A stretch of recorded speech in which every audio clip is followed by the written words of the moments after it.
Ladies and gentlemen, good afternoon. First of all, I would like to congratulate the COMELEC for a job well done.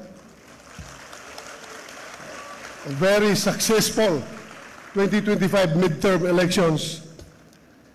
Pakiusap ko lang, Chairman George, na sana hindi na maulit yung natulog ako ng alauna ng gabi. 20 million na yung boto ko. Paggising ko sa umaga, naging 16 million. Sabi ko, ninakawan ata ako ng 4 million votes Pero you explained it properly, you explained it professionally, so maraming salamat for the clarification. I would also like to congratulate my Duterte PDP party mates for fighting a good fight. Marami akong natutunan sa inyo. Philip Salvador, Jimmy Bundok, JB Hinlo, Raul Lambino, Vic Rodriguez, Doc Marites Mata, and Pastor Apollo Kibuloy. Natutunan ko sa inyo na pwede pala tayong mahalin ng taong bayan kahit wala tayong daladalang ayuda. Thank you for giving me that lesson. And also, I would like to congratulate my guerrilla warfare campaign team. Nasama-sama ko palagi kahit saan ako nakakarating. Kahit na anong weather, andyan sila. Hindi ako iniwan. Maraming salamat sa inyo. I would also like to thank yung more than 20.7 million Filipinos na patuloy naniniwala at sumusuporta sa akin. Alam ko po, yung botong binigay nyo sa akin, yun po ay protest vote sa kinahinatnan ng ating dating Pangulong Duterte. Kaya nasaan ka man ngayon, President Duterte, sir, I dedicate this victory to you. Maraming salamat po. At kay Vice President BP Sara, maraming salamat sa iyong patuloy na encouragement and motivation na binibigay sa amin. Thank you for the inspiration. At sa lahat ng Pilipino, ako po'y magsasabi na hindi ko po kayo bibiguin. Itaga nyo sa bato. Maraming salamat. Thank you very much, Senator De La Rosa. Magandang araw po sa ating lahat, mga minamahal kong kababayang Pilipino. Maayong adlaw, assalamualaikum. Nagpapasalamat po ako sa Panginoong Diyos, kay Allah, sa buhay na ibinigay, sa mga gabay at sa pagkakataong ito na manilbihan muli sa kapwa ko Pilipino. Truly, God is good, God is fair, pinagpapala po ang nagpapakumbaba. Taus-puso din ang aking pasasalamat sa buong sambayan ng Pilipino, mula Batanes, mula Apari, hanggang Hulo, hanggang Tawi-Tawi. Maraming salamat po sa inyong tiwala at suporta sa akin na isang probinsyano, isang Batanggenyong Bisaya na tubong Mindanao sa pagkakataong makapagserbisyo muli sa inyo. Hindi ko po sasayangin ang tiwalang ibinigay ninyo. Patuloy po akong magseserbisyo sa inyo sa abot ng aking makakaya dahil bisyo ko po ang magserbisyo sa kapwa ko Pilipino. Hindi rin matutumbasan ang aking pasasalamat kay dating Pangulong Rodrigo Duterte na naging mentor at inspirasyon ko sa pagseserbisyo sa loob ng mahigit 2 dekada. Huwag nating kalimutan ang kanyang mga sakripisyo para sa sambayanang Pilipino. Katulad ng pagsigurong ligtas na nakakalakad sa pag-uwi ang ating mga anak na hindi nababastos at hindi nasasaktan. Tinatandaan ko palagi ang sinasabi niya noon sa akin, just do what is right. Gawin lang ang tama at hindi ka magkakamali. Unahin ang interes ng bayan, unahin po ang interes ng bawat Pilipino. Maraming salamat din po sa ating Vice President Sara Duterte sa pag-endurso sa aming mga Duterten senatorial candidates Salamat sa mga staff. Salamat rin po sa mga kapwa ko kandidato. Ipe Salvador. Lubos rin po ang aking pasasalamat sa mga bumubuo ng COMELEC sa pamumuno ni Chairman George Garcia at sa ating mga ginagalang na commissioners, sa bawat empleyado ng COMELEC at lalo na sa mga guro na nagsakripisyo, yung iba po tinawid ang 7 oras para siguraduing maayos at matagumpay ang ating eleksyon. Maraming salamat po sa inyong lahat. Thank you very much, Senator Go. Hindi pa ako tapos. Sorry po. Nagpasalamat lang po ako sa inyo. Sorry po. And for my second term, with all sincerity, I will continue to push for pro-poor programs and laws, especially on health. Health is wealth. We must work together to bring quality medical services closer to our people, particularly the poor and indigent patients. Ang kalusugan ay katumbas ng buhay ng bawat Pilipino. With the help of my fellow legislators, we will also continue to help our future generations, the youth whose voices we heard last elections and who hold the promise of a brighter future for our country.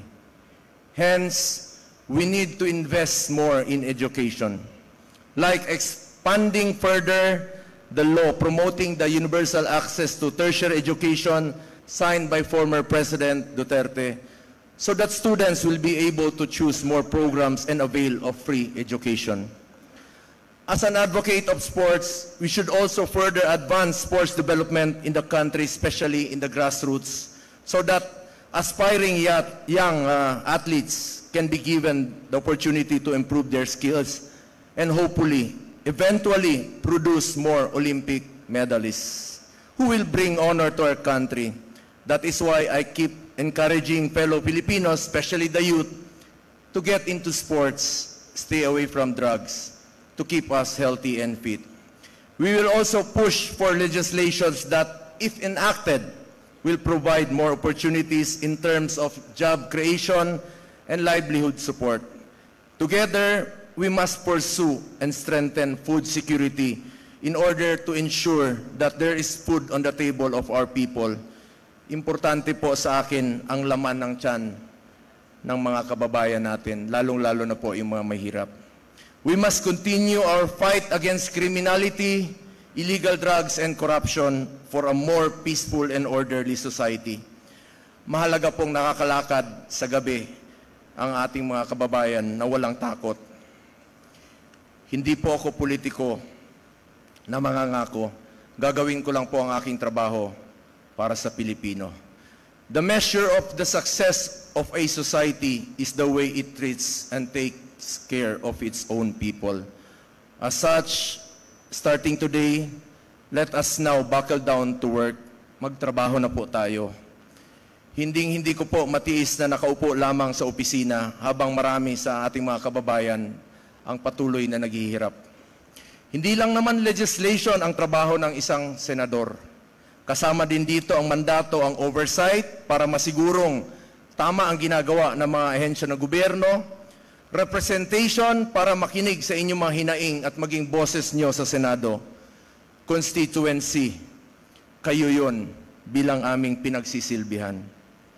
With all humility, I wish to be remembered not just as a senator, but as a public servant who puts first the welfare of our people at all times, particularly the poor and the less fortunate in life. Patuloy po ako magsiservisyo sa inyo sa abot ng aking makakaya. Sipag, pagmamalasakit at more serbisyo po ang pwede kong ialay sa ating mga kababayang Pilipino. Minsan lang po tayo dadaan sa mundong ito. Kung ano pong kabutihan o tulong na pwede po natin gawin sa ating kapwa, ay gawin na po natin ngayon dahil hindi na tayo babalik sa mundong ito. Ako po ang inyong Senator Kuya Bongo, patuloy na magsiservisyo sa inyo lahat. Dahil ako po'y naniniwala na ang serbisyo po sa tao ay serbisyo po yan sa Diyos. Maraming salamat po sa inyong tiwala at suporta. Mabuhay ang Pilipinas, mabuhay ang mga Pilipino.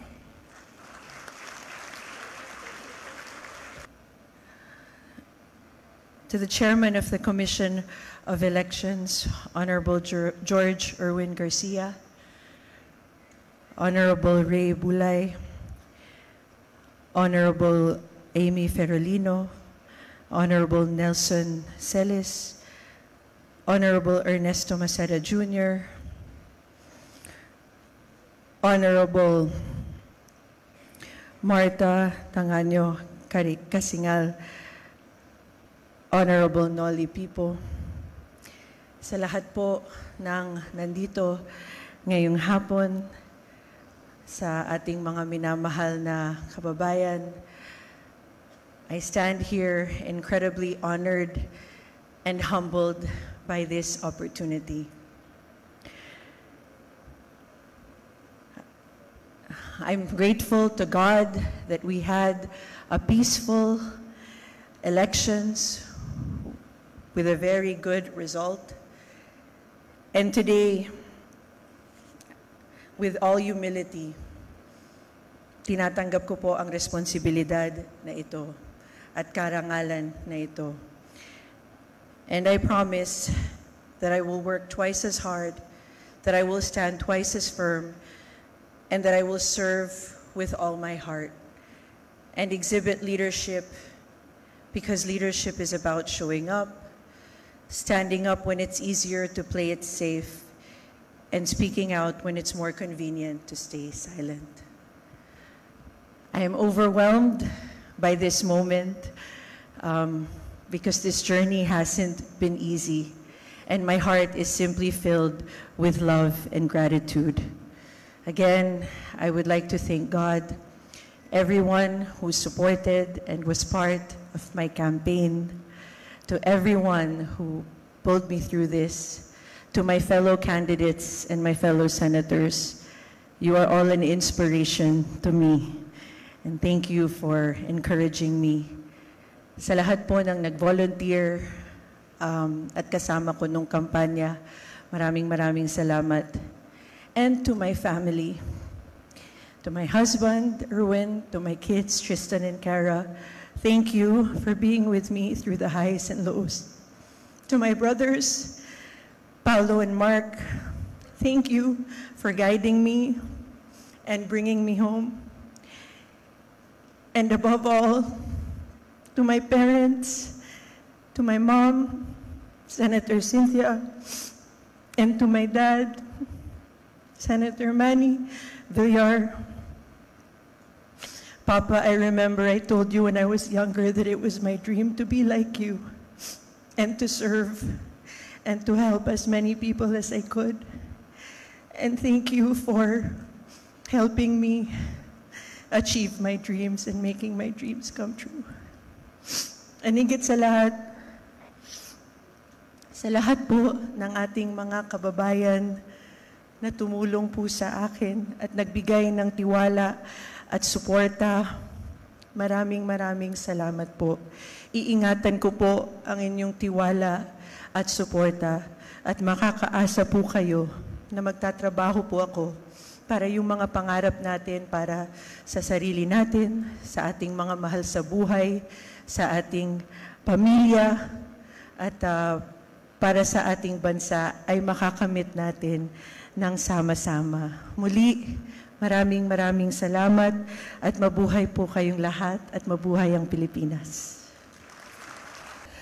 Sa mga ginagalang naming commissioner ng COMELEC, sa aking nanay na nasa siyam na 96 years old na, at kasama ng aking mga anak na kailanman hindi nagduda na ako'y mananalo. Kay Presidente Duterte, ang ating dating Pangulo, na Oktubre pa lamang, itinaas na ang aking kamay, at sa kanyang anak, na hanggang sa huling sandali, si VP Inday Sara ay ako'y kinakampanya. Sa inyong lahat, ang tagumpay na ito, kahit gaano kailap at kahirap, ay isang katibayan na kapag ikaw ay nanindigan para sa tama, mananalo ka. Hindi nagmaliw ang paniniwala ko sa dunong ng sambayanang Pilipino. Nadama at alam nila ang ibig sabihin ng sakripisyo at prinsipyo at gagawaran nila ito ng suporta at pagmamahal. Mabuhay ang Pilipinas! Ikinararangal kong maging ika-12 sa listahan ang tumapos sa lahat na ito. Salamat sa inyong lahat. Magandang hapon po sa inyong lahat. Unang-una po ay nais ko muna magpasalamat sa ating mahal na Panginoon at sa ating mahal na Pangulo, President Bongbong Marcos, at kay Commissioner George Garcia, sa ating bumubuo ng mga komisyoner nandito sa harap ngayon, at ang alyansa ng bagong Pilipinas. At nagpakasakit at pakasipag si Congressman Toby Janko ng campaign manager ng alyansa. At sa aking mga minamahal sa buhay, ang aking pamilya, at ang lahat ng lingkod lapid na nagpasakit at Senate team, at lahat ng tumulong at nagtiwala at sumuporta sa akin at lahat ng mamamayang Pilipino. Number 11 po ako, number 12. Nakakahinga na tayo. Nakahinga na rin po. Sa inyo po, at apat na term ko na po ito bilang senador. At gagawin ko po lahat ng aking magagawa. At sisipagan pa natin, maghanap po tayo ng mga batas na para sa ating mga mamamayang Pilipinong mahihirap. Mabuhay po ang Pilipinas, mabuhay po ang lahat po ng mga Pilipino. Sa inyo po lahat, maraming salamat po. Good afternoon, Commissioners, fellow Senator-elects, and all the guests. Una sa lahat, gusto ko magpasalamat sa ating mga guro na walang kapagod-pagod na naninilbihan po during this election period. Sa lahat ng volunteer and COMELEC workers, and of course the commission headed by Chairman George Garcia. Salamat sa mga supporters ko na for the fourth time hinalal niyo ako bilang senator.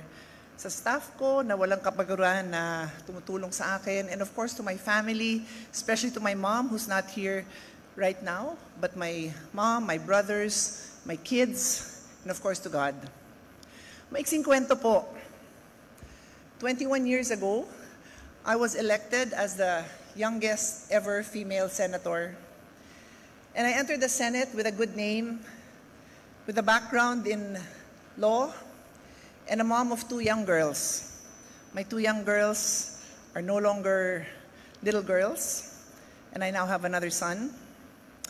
And I worked inspired by the legacy of my late father, Senator Rene Compañero Cayetano, and the public service of my brothers, Alan, Ren, and Lino. I had the privilege of watching, of observing, and learning from great men and women of the halls of the Senate. The late Miriam Defensor Santiago, the late Edgardo Angara, Joker Arroyo, Juan Flavier, Nene Pimentel. They're all gone now, but I learned and I continue to keep their memory in my heart. And so, I know it's now my time to give back, not only to lead by example and to uphold and conduct myself in a manner becoming of a senator, but also to mentor the young. So I look around, and sino ba yung newly elected and young dito? Walang iba kundi si Camille Villar. Siyempre, bata pa si Bam, pero hindi na new si Bam. Di na. Si Kiko naman, who's not here with us, ahead pa yan sa akin. So si Camille lang, you're the only one I'll mentor, Camille. But to the rest of my colleagues, I look forward to engaging with you in healthy and heartfelt debates, to argue with you, and sometimes to fight with you to the point na I will not talk to you that day because mainit talaga ang ulo ko dahil hindi tayo nagkakasundo. Pero hihimayin natin ng isa-isa ang mga batas na hinaharap natin sa mga kababayan natin because they deserve no less.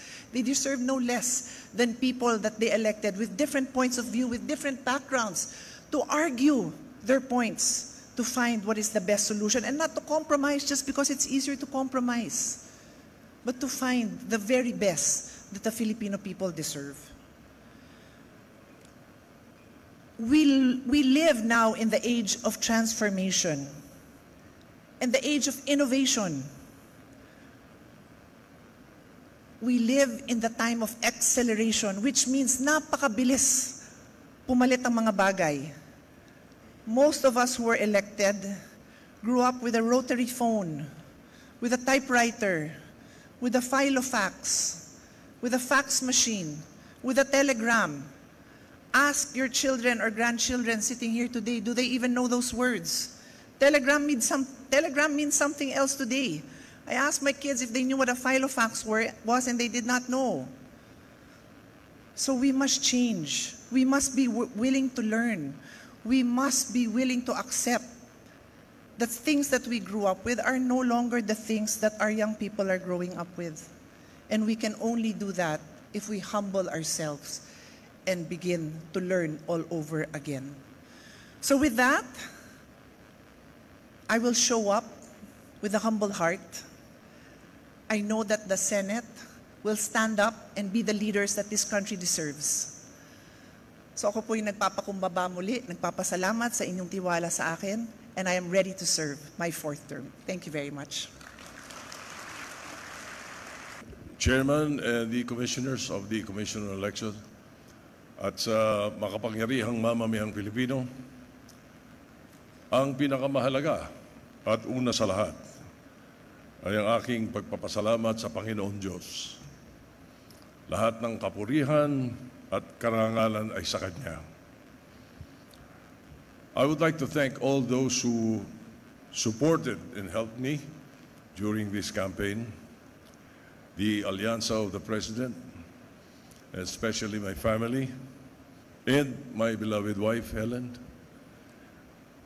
Gagampanan ko ang tungkulin na inyong binigay sa akin sa abot ng aking makakaya. Makakaasa kayo na buong puso at kaisipan ko na kayo'y paglilingkuran. In the Philippine Senate, from 1916 to the present, I am privileged to be the first and presently the only senator who have been elected 5 terms or 5 times. In these terms, I have made legislations and principally authored 259 laws that improved and elevated the lives of the Filipinos. In this 5th term, I will exercise oversight on existing laws to ensure that it is properly implemented. I will make sure that the budget of the government is used correctly. And most of all, I will make certain to restore the good image, integrity, and independence of the institution. Nais ko pong mag-iwan ng maayos na legasiya, hindi lamang para sa aking sarili, kundi para sa mga nauna po sa akin, sila Senator Vicente Yap Soto at Senator Filemon Soto, and most especially for the future generations of Sotos who will serve the Filipino people. My utmost gratitude to the millions of Filipinos who have given me their trust and confidence, and most especially to the great architect of the universe, my God. Ang aking taus-pusong pasasalamat, mabuhay ang Pilipinas. Matagal-tagal ko na rin kakilala si Chairman Garcia, no? At kung di ako nagkakamali, kami magkababayan sa lalawigan ng Cavite. Pero hindi ko akalain na ganito pala siya kasadista, no? 90 days kaming nagkampanya, halos araw-araw na ginawa ng Diyos, speech kami ng speech. Nung makita ko yung programa, speech na naman, poproklama na kami, panalo na kami, speech na naman, Chairman. Levity aside, barring any future adverse, serious, and credible issues or accusations raised against the Commission on Elections in the conduct of the May 2025 elections, I take my hat off to Chairman Garcia, the COMELEC commissioners, the staff, the employees of the Commission on Elections for a job well done.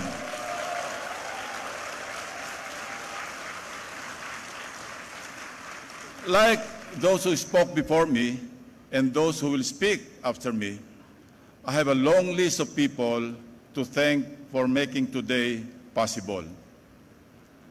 But I will only mention three most important individuals: God, my dear mother, and my dear father. Incidentally, they are all in heaven.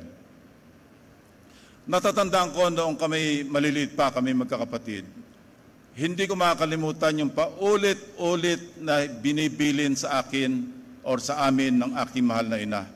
Huwag kayong magnanakaw, huwag niyong kukunin ang hindi para sa inyo. Katunayan, isang Lunes ng hapon, dumating ang aking nakakatandang kapatid. 1950s ito, nasa elementarya pa kami. Tuwan-tuwa siya, binabalita sa aking ina, Inay, nakapulot po ako ng 1 sentimo. And mind you, huwag natin matayin ng 1 sentimo nung araw, nung 1950s. Late 50s po ito.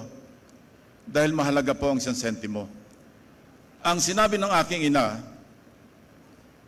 ang may-ari ng 1 sentimo na yan, hindi makakatulog ngayong gabi. Kaya saka hanap ng pera na yan. Kaya bukas ng umaga, pagpasok mo sa eskwela, hanapin mong pilit kung sino ang may-ari at isauli mo sa kanya. Yan po ang aking nanay na nagsasabi, nagbibilin na huwag kayong magnanakaw.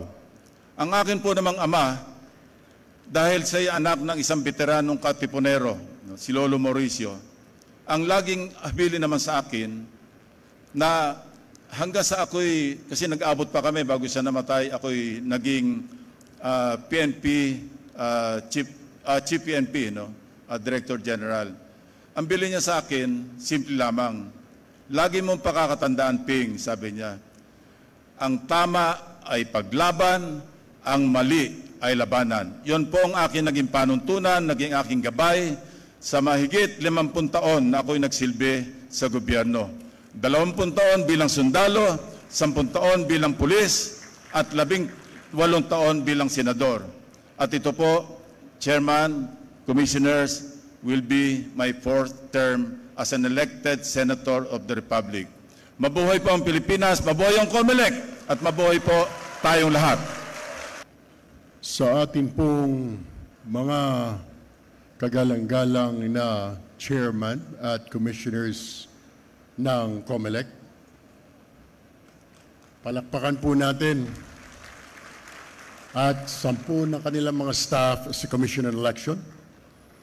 Palakpakan po natin dahil po sa isang malinis at mabilis na halalan.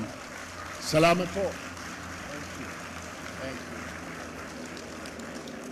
Salamat din po sa alyansa, sa pamumuno po ng Pangulong Marcos at ang aming pong campaign manager na si Ginoong Toby Chanco, and of course sa aking mga kasamahan.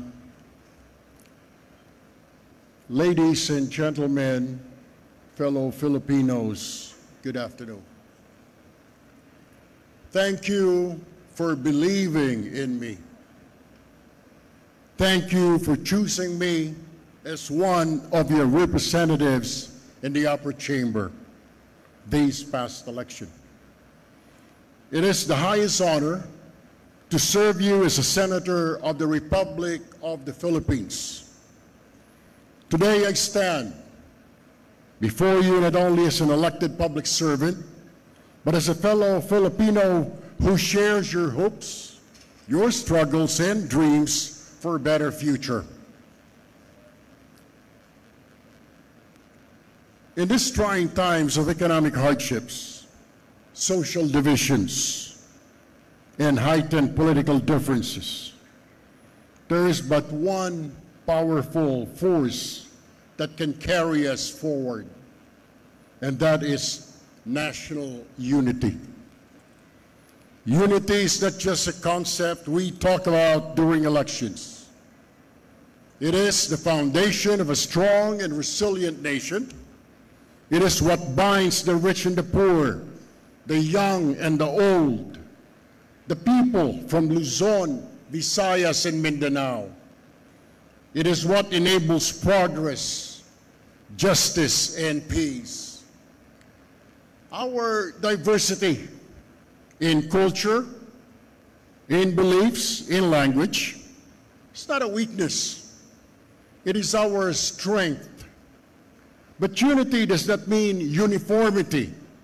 It means finding common ground, listening to each other with respect, and working together despite our differences, with one common goal: to move forward together as one nation. If we fail to unite now, we may not be able to achieve what our leaders from the past to the present have been working on to uplift the life of every Filipino citizen. As your newly elected senator, I commit to being a bridge, not a barrier.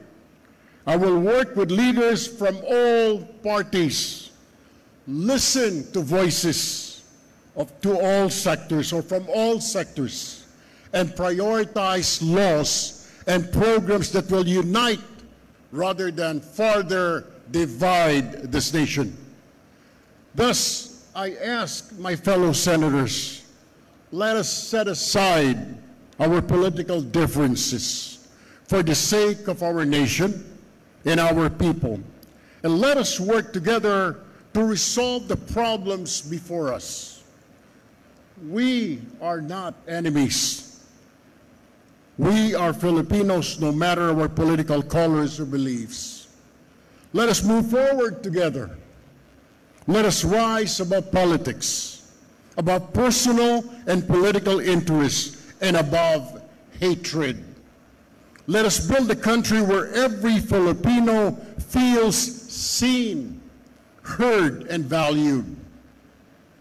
United, there is nothing we cannot do. Mabuhay ang Pilipinas, mabuhay tayong lahat. Magandang hapon po sa ating lahat. Let me begin by thanking, of course, the Lord Almighty. Ito pong pagtakbo po natin ay isang pagtakbo ng tiwala sa Diyos at sa taong bayan. Unang-una po sa lahat. Pangalawa, nais ko pong pasalamatan ng aking magulang, si Paul at si Melanie na nandito. Marahil po alam ninyo na kahit po 80 na po sila, nangangampanya pa rin para po sa kanilang pinakabatang anak. Nais ko rin pong pasalamatan ng aking asawa, si Timmy, na marami pong naibigay sa kampanyang ito. Lahat na pwedeng ibigay, naibigay po niya. At syempre yung dalawa ko pong girls, si Rory at si Coco. Nais ko rin pong pasalamatan ng ating Commission on Elections headed by Chairman George Garcia at lahat ng kasama po sa COMELEC. Maraming salamat po. Thank you very much po. Alam niyo po, sa 90-day campaign na ito, marami po talagang makikilala. Marami pong mamimit. Marami pong mga makakausap. Mga kababayan po natin. Magsasaka, mangingisda, estudyante, call center worker, napakarami po. At yung paulit-ulit po nilang hinihingi sa mga lingkod bayan, sa mga tao po na nais nilang makita sa Senado, ay isang Senado na magbibigay lunas, magbibigay tulong, magbibigay solusyon sa mga problemang dinaranas ng ating mga kababayan. At ako po, ang hangarin ko, ang pangarap ko, Ang wish ko po para sa Senadong ito, sana po lahat kami magsama-sama para tulungan ang taong bayan, para bigyang lunas ang mga problema na dinaranas ng ating mga kapwa Pilipino. Alam niyo po, ito pong pagtakbong ito ay kakaiba talaga. No? Nagsimula po tayo napakalayo. Sa totoo lang po, wala po tayo sa top 12. In fact, wala nga po tayo sa top 20 nung una po tayo nagsabi na tatakbo po tayo. Pero dahil po sa sipag at tiyaga, hindi po ng inyong lingkod, kung hindi ng napakaraming volunteers, napakaraming kabataan na nagsuporta, lumabas, nagsalita, nag-post, nag-house to house, kaya po tayo umabot po dito. At sa kabataang Pilipino, lubos-lubos po ang pasasalamat natin. Maraming salamat. Ang binigay niyo pong mandato, hindi po sasayangin. Ang binigay niyo pong mandato, iingatan po natin at sisiguraduhin po natin na ang mga reforma sa edukasyon, pagkakaroon ng trabaho at pag-angat ng ating kapwa Pilipino, ng pamilyang Pilipino, yan po yung aaraw-arawin po natin. Ito pong kampanyang ito, there was one time may nagtanong po sa atin na reporter, tinanong po niya, Senator Bam, anong mensahe mo sa mga magulang na nakikinig? Ang sabi ko po, at ito po yung aking simpleng pangako, araw-araw na tayo po'y nasa Senado, araw-araw na tayo po'y nandoon, kasama po ng mga kasama ko po dito, araw-araw po naming iisipin, araw-araw pong nasa puso, araw-araw po kaming magtatrabaho para sa kapakanan ng inyong mga anak.